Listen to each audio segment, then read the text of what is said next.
I've got a question about these changes in the standard library regarding unsigned int. I wonder what happened if I try to assign negative value into unsigned int. It's going to crash in runtime, in compile time, or not at all? As I remember, it should crash at compile time. Oh, okay, that's great. Okay. So Just literals are different because of this suffix u for unsigned types. So, is there are changes in the library types, like for example, abstract? I mean, the function that abstract value, ABS, that takes like it makes always the positive value out of any of the integer. Will return integer or unsigned or positive integer. I mean, unsigned integer. Please repeat So about if you. I mean, there is a function, library function that takes like any integer and return like always a positive integer. Will that return like unsigned integer or just or the integer is positive, so it will not be changed, or there is like additional version, so I can like safely cast any integer to unsigned integer. So you're asking whether unsigned integer is acceptable as an int? Yes? Not exactly, but I mean, my question was, I don't know, can you hear me well? Not ideal, sorry. Okay, maybe I can. I hear some echo, but I think it's not.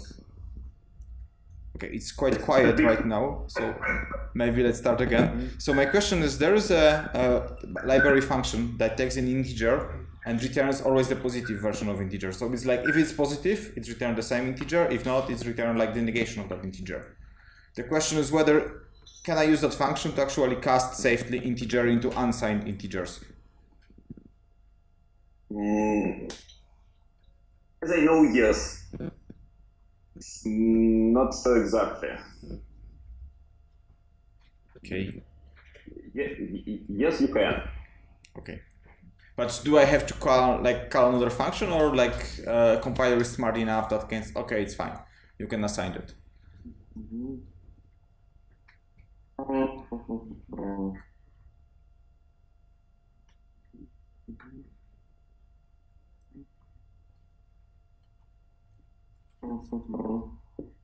One moment, I can just check it. Okay.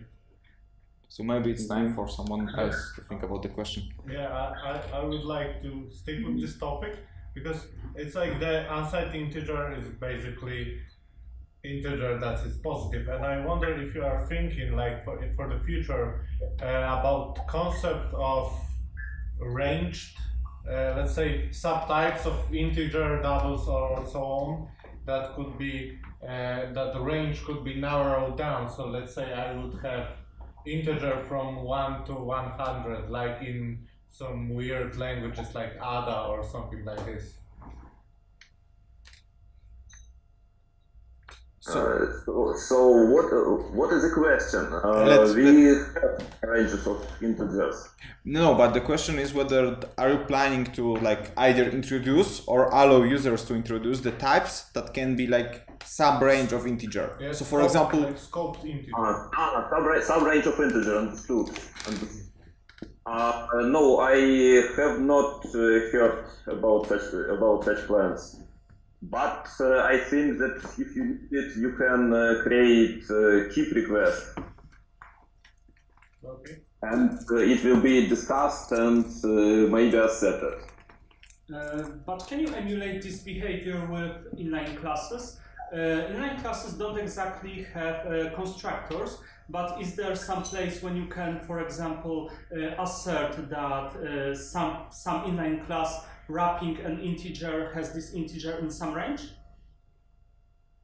Because in normal class you would do that in constructor, but since inline classes don't have any logic in constructors, is there a place when you can do something like that?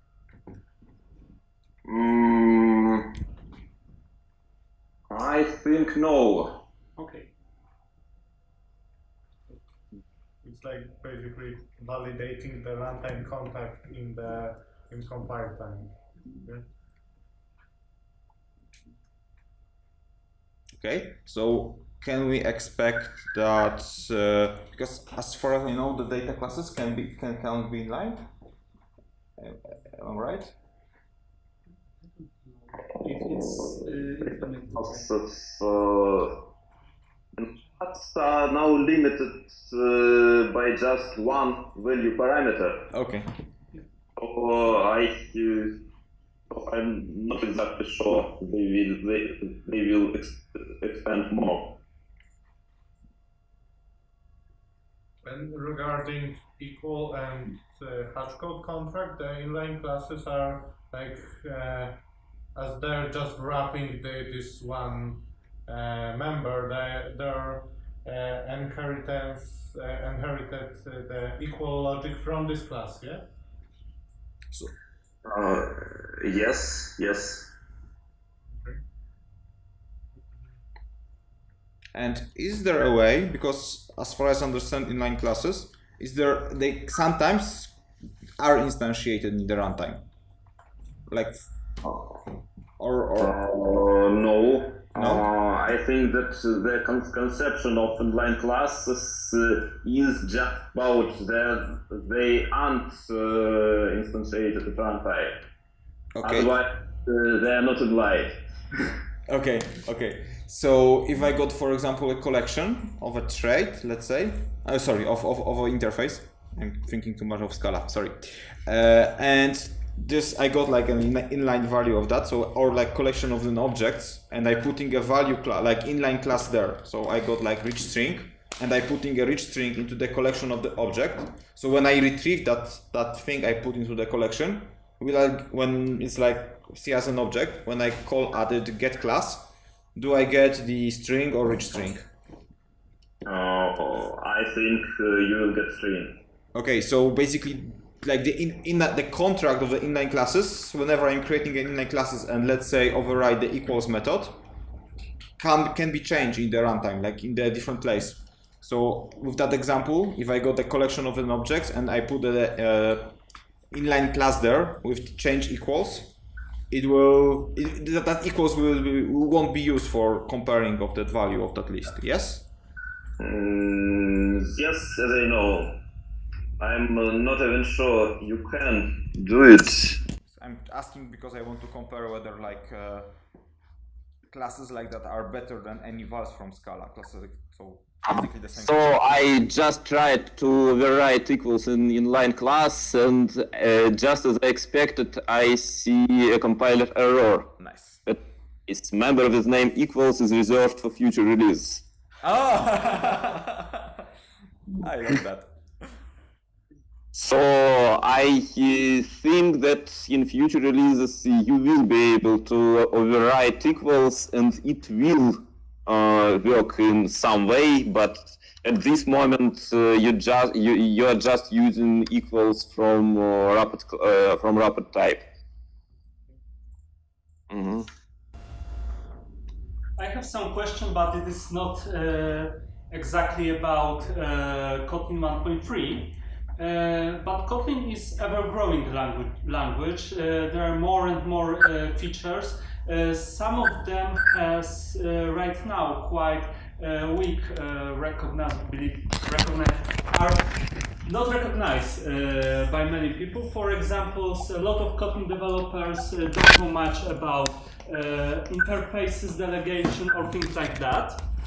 So is anything that can help people explore and discover new features of language is something that can be done in tooling or something like that can help people discover these new features?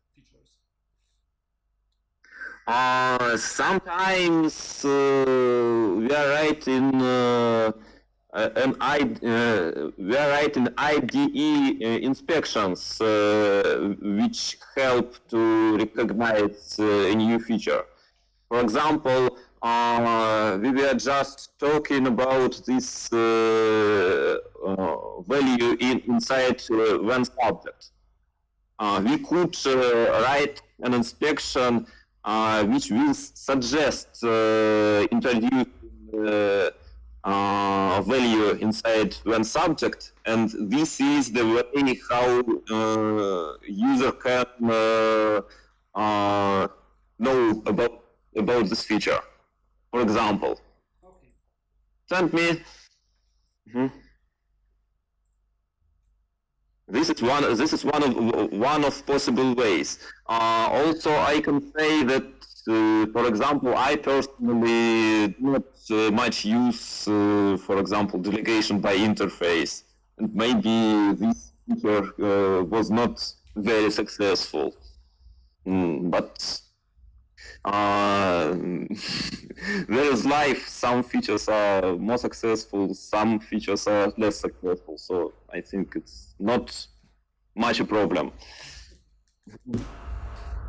I got like probably a really fast question. I wonder regarding this coroutine scope, because I work with Android, and I wonder if I start some job on activity create, is this and close it into one coroutine scope? Is it possible to cancel the whole scope, whole coroutine scope with one instruction in destroy, let's say, on destroy method? I can answer that yes, it is possible. If you have job that encapsulate coroutine scope, it has method cancel that cancels all the children. Okay. Sorry, I just don't know.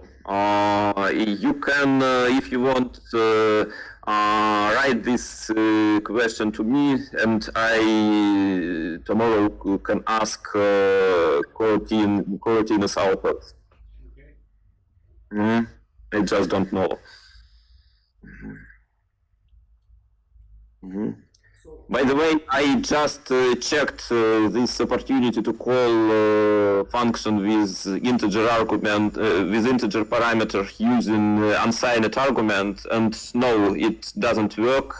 Compiler reports error at this point. So unsigned integer and integer are different types, and you should use some transformations between to use one instead of other.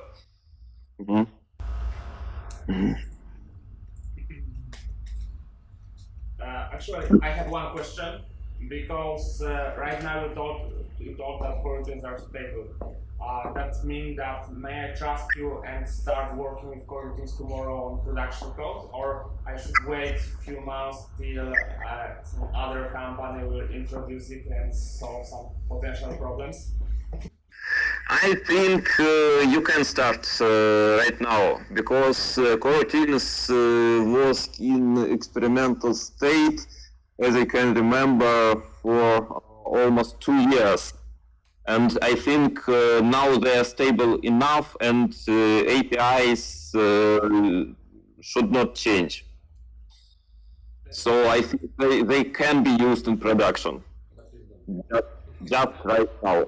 Okay, so if we have a stable API right now, when I can expect that breaking changes between version of Kotlin? This will be between one or I know that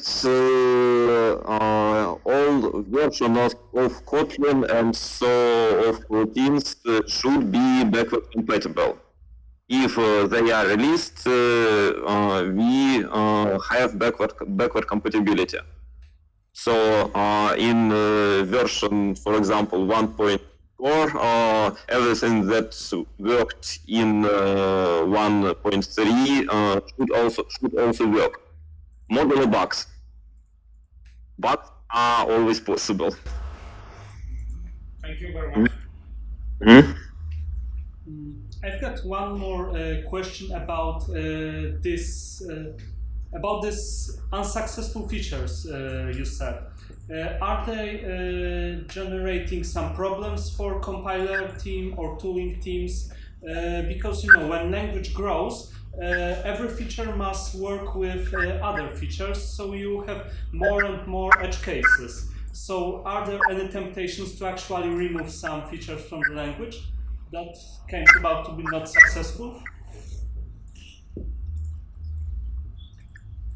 So I mean, is it true that all features of Kotlin work in any combination? Are you asking about it, or? I think the question was, like you said, there was few unsuccessful features of Kotlin. So Pavel's question, if I understand it correctly, was, are those unsuccessful features that you have to support because of the backward compatibility cause any problems in the compiler design?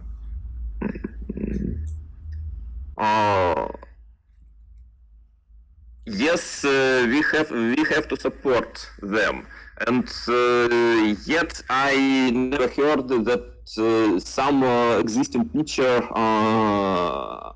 is going to become deprecated and then dropped. I never heard about it.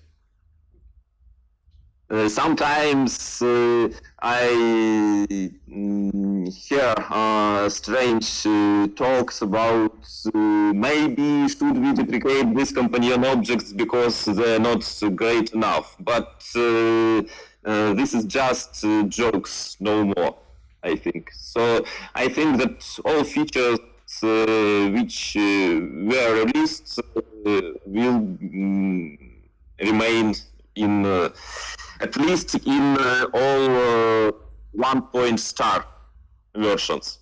What we will have in 2.0, I would say no. But at this moment, we just do not have plans about. So, if you right now are in position to redesign Kotlin completely, like from scratch, do not care about background compatibility, Google is saying, okay, you can do whatever you want, what features will be removed from Kotlin? Like if it's your, like the question, what if you can remove like any features in Kotlin, like because like as a language creator, what would it be? Of course, if you can answer that. I can answer only about me personally. Yes, it was not about the thoughts of Andrei Bresov or somebody other, but maybe delegation to interface would be in the first row, in the first turn. Maybe it is one of features that I would dropped. I'm surprised because, like, for me, it is one of the killer features in Kotlin. It's just my opinion. It does not mean that it will be dropped, and we are really discussing to drop it. So just for safety, don't use it, yeah?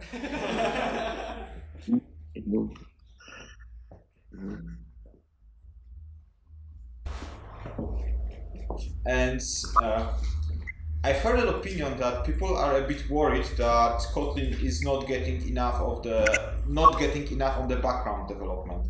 So do you think this is the case? Because like in the excuse me, Kotlin is not getting what? I sometimes hear echo and do not hear you. Okay. So there is a backend development, like developing applications. And I've heard the opinion that people thinking that Kotlin is not like present enough there.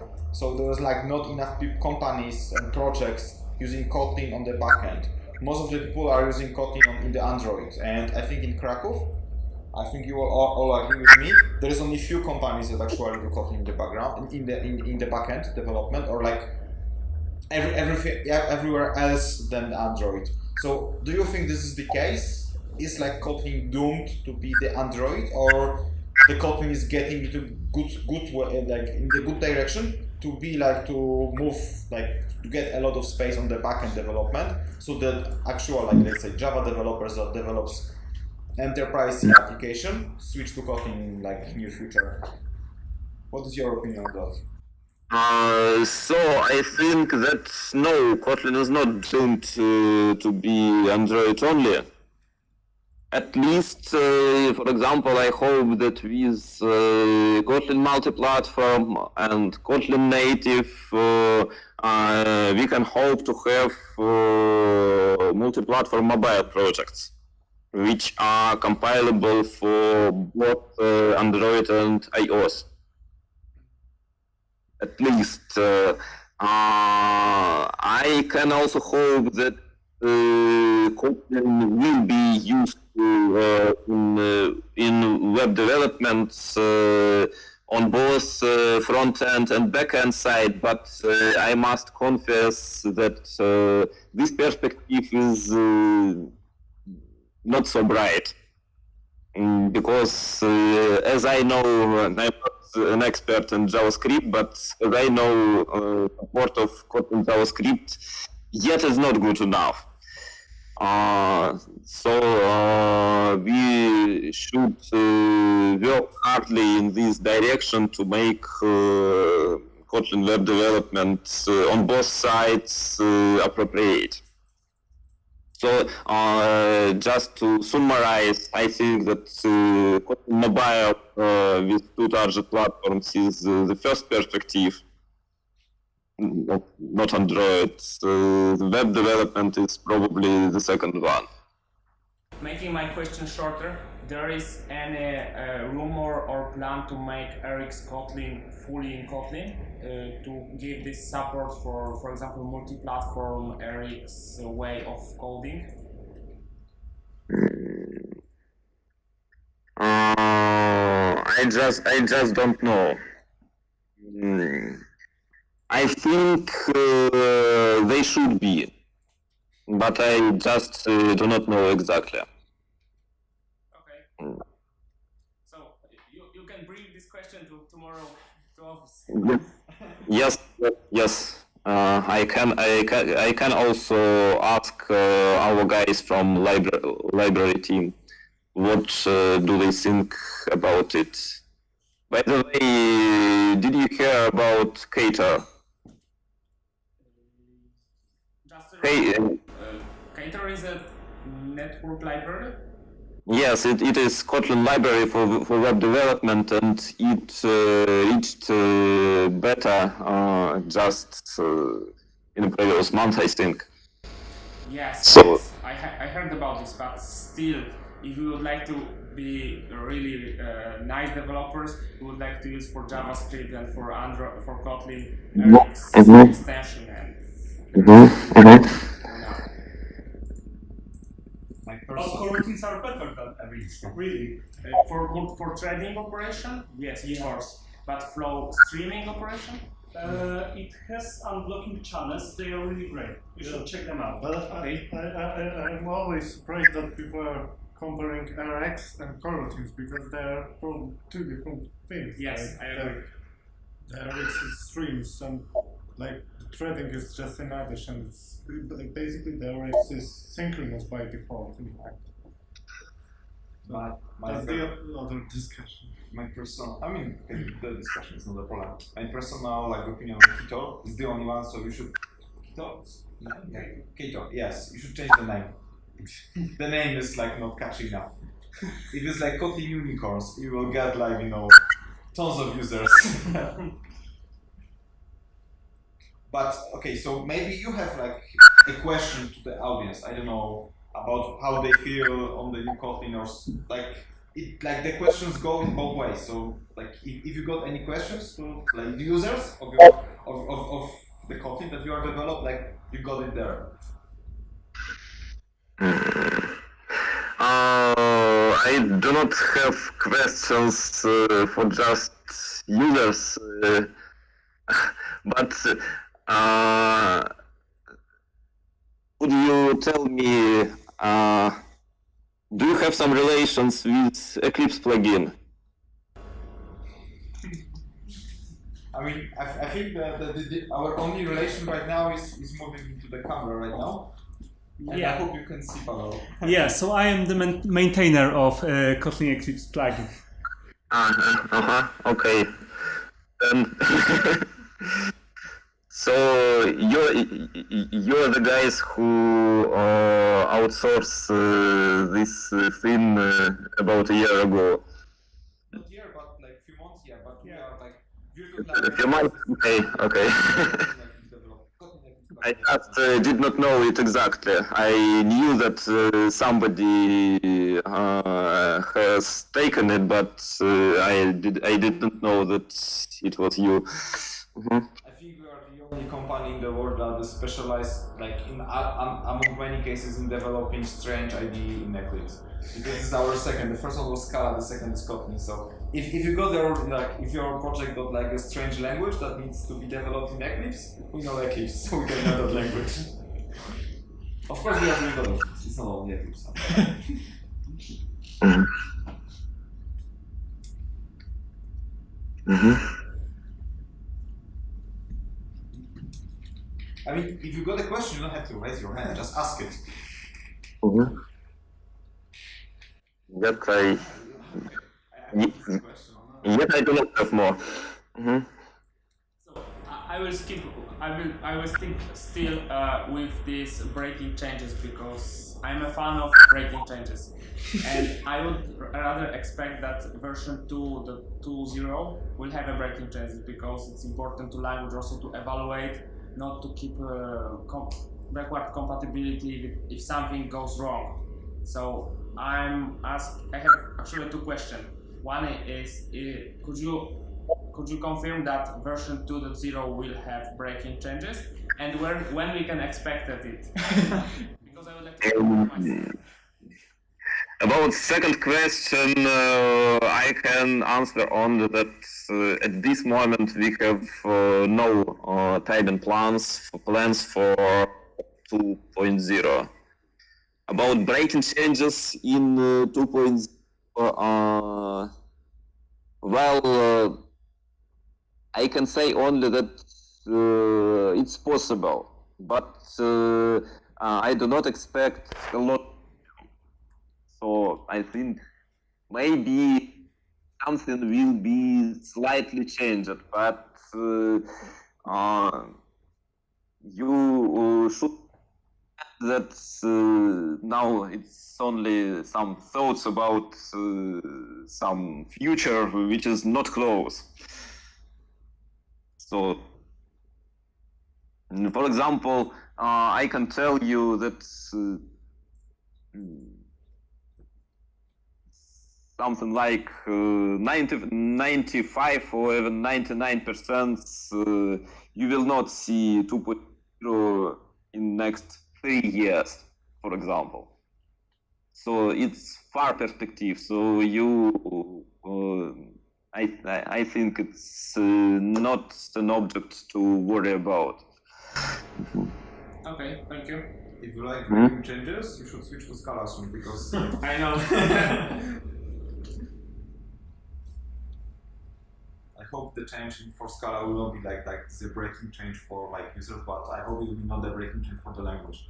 Because like people are feared that like but let's take a good history, guys.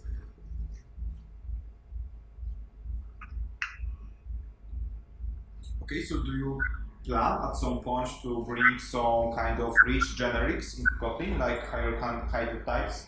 So Kotlin can actually compete with, like, let's say, tools like Haskell or Scala? Or this is out of the question? I think this direction is not probable. For example, I know the story about one guy who tried to implement pattern matching Kotlin in this year, but there is just too many problems.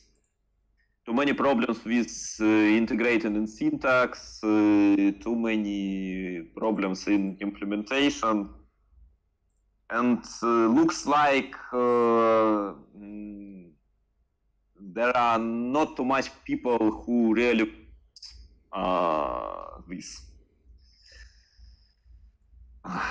Maybe I'm wrong here. Yeah. So, to summarize, I do not expect it. I mean, I can't agree because I think like if someone really needs a high contact type, and we releasing that in the like 1, 2, or maybe 5 years, he will end up like surely writing code in Haskell, and later on to Java world because he needs to earn money, not only writing Haskell. And if you could like, because there is a project called Arrow, you probably heard about that. We've got it on our last meetup. It was last meetup, yes. And what do you think that this is a good thing, or like these guys should be actually like they close the project and like delete it from GitHub and from Maven Central and forget about it? I think any such project in Kotlin is definitely a good thing. A good oh. I've talked with many people and they say, okay, this is like a crazy. They like They are crazy from point of view.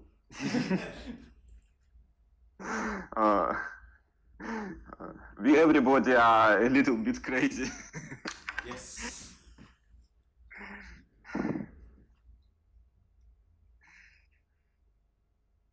So I think Arrow is a good project, and if they want to implement it, why not? If some people want to use it, why not?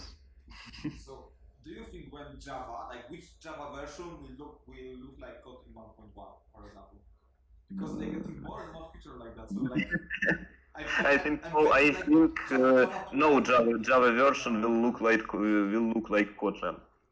No Java version. I'm almost sure about it because there are too much problems with backward compatibility. Exactly. Breaking changes. Yes. But when they switch to like two-digit number of Java, maybe they can introduce a breaking change of this. I guess they get something like coroutines right now in experimental stuff, Yeah. like Fibers. yeah, something like this. And type Like local variables. like the vals and vals. Oh, Of course, they will try to take some good features from Kotlin, and I think also from other languages, but they just cannot implement it in the same way because of backward compatibility. But they break it, like Java 9 break a backward compatibility. I mean, with the introduction of the packages that are closed. Yeah, that's why nobody on Android at least is using it. But here there was a topic of the fibers. So actually, are there any plans to somehow integrate Kotlin coroutines with JVM fibers when they will be ready?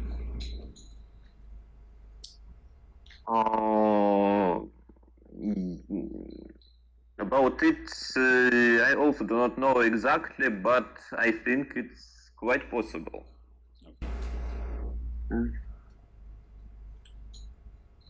I have one more tough question, because in Java, when I create a class with one method, I can use it like a lambda starting from Java 8.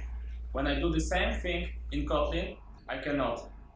And when do you enable this way of creating lambda? If you base on JVM, so this shouldn't be so tough. Well, I think sometimes I think it should be soon enough because this issue has a large set of voters. So I think soon you will have it, but how soon I cannot answer. Okay, thank you for. Maybe in 1.4. Sure. Also you can share this with colleagues.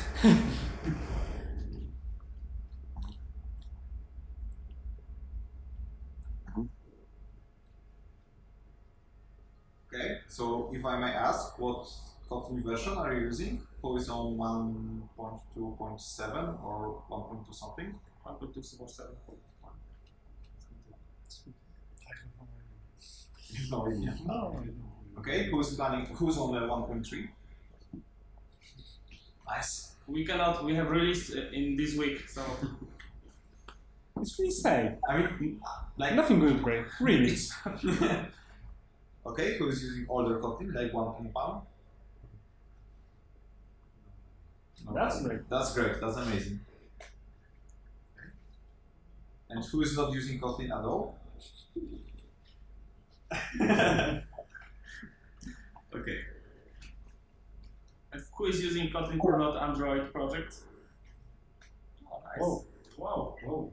Oh, it's who is using Kotlin for business projects which are not Android?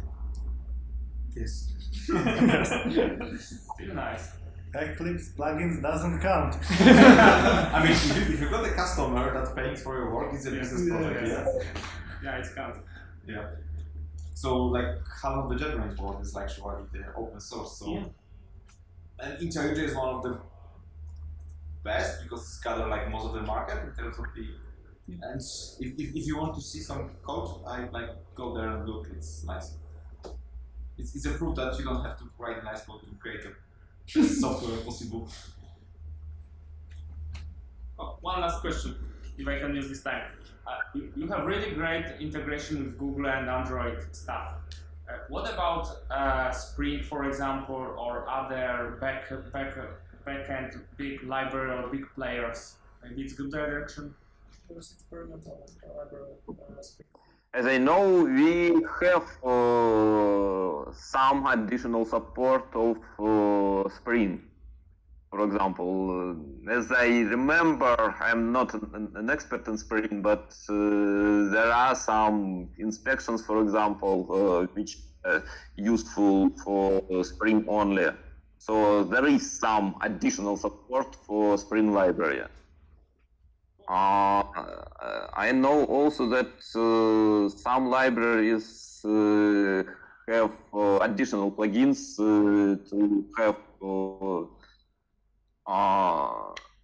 Kotlin support.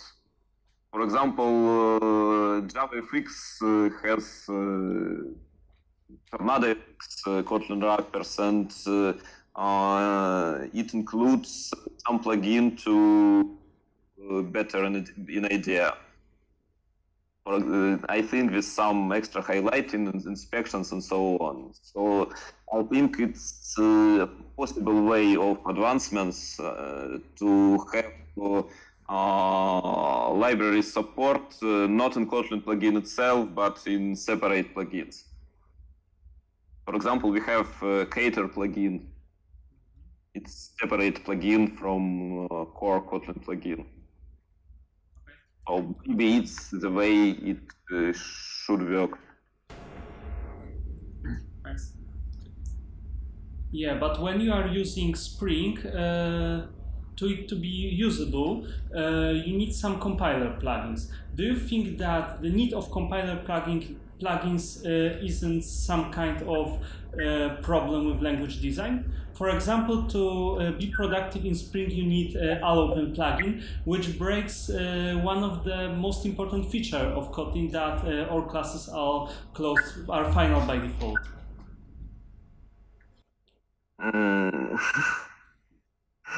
It's definitely a question for Andrei Breslov.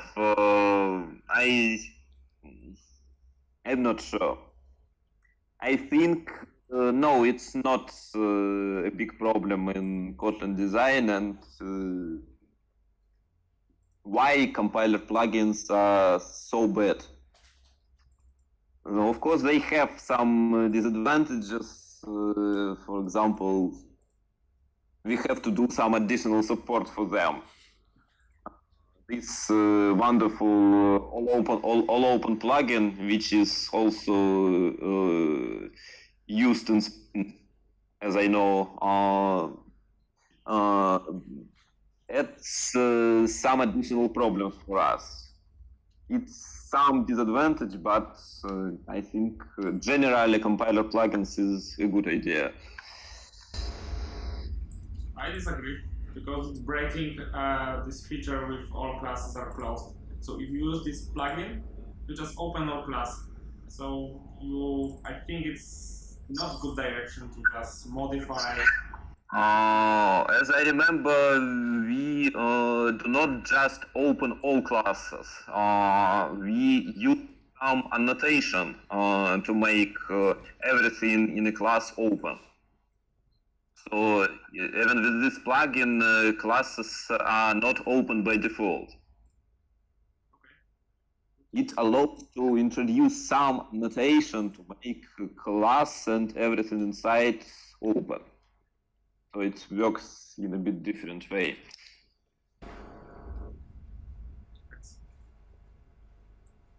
Okay. I think it's time to say big thank you, Mikhail, for being here, for answering us questions, for trying to understand our poor audio. We will be better next time, we promise. I can say that I hear bad when somebody say probably from backward of this note. When somebody say in front, you heard good enough. So thank you. Audio was not so bad.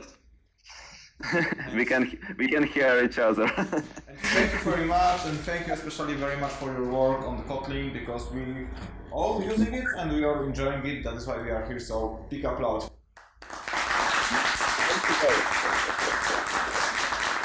Thank you for using Kotlin.